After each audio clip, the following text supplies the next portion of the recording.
En 1995, pour beaucoup, la carrière de Claude Chabrol semble finie. Du moins classée, ses derniers films ont été accueillis avec politesse, si ce n'est avec condescendance, et l'on regrette le fustigeur de la bourgeoisie pompidolienne des années 70. Or, dès le départ, la cérémonie séduit les nostalgiques du Chabrol politique en une période où la fin des idéologies et de la dérisoire opposition droite-gauche est admise par tous, ou du moins par les médias, ce qui revient au même.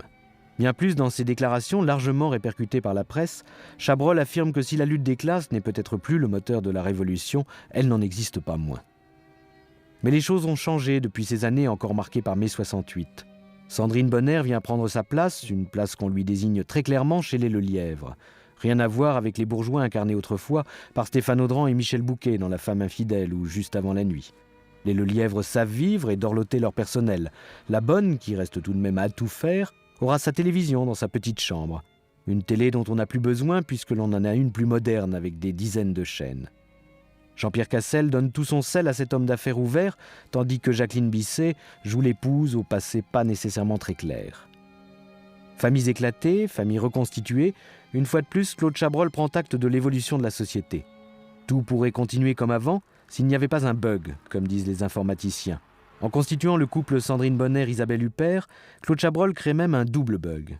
La première, discrète et renfermée, est analphabète. La seconde, postière curieuse et agressive, lit trop, Louis-Ferdinand Céline ou la correspondance des Lelièvre. À partir de là, tout se dérègle. Le couple des filles exploitées se fonde sur une complicité trouble et chacun laisse apparaître sa véritable personnalité. Lutte des classes ou simple chasse aux Lelièvre, allez savoir. La cérémonie est incontestablement une des très grandes œuvres de Claude Chabrol. D'après un roman de Rousse Rendel, adapté par Caroline Eliachev, pédopsychiatre spécialiste de l'analphabétisme.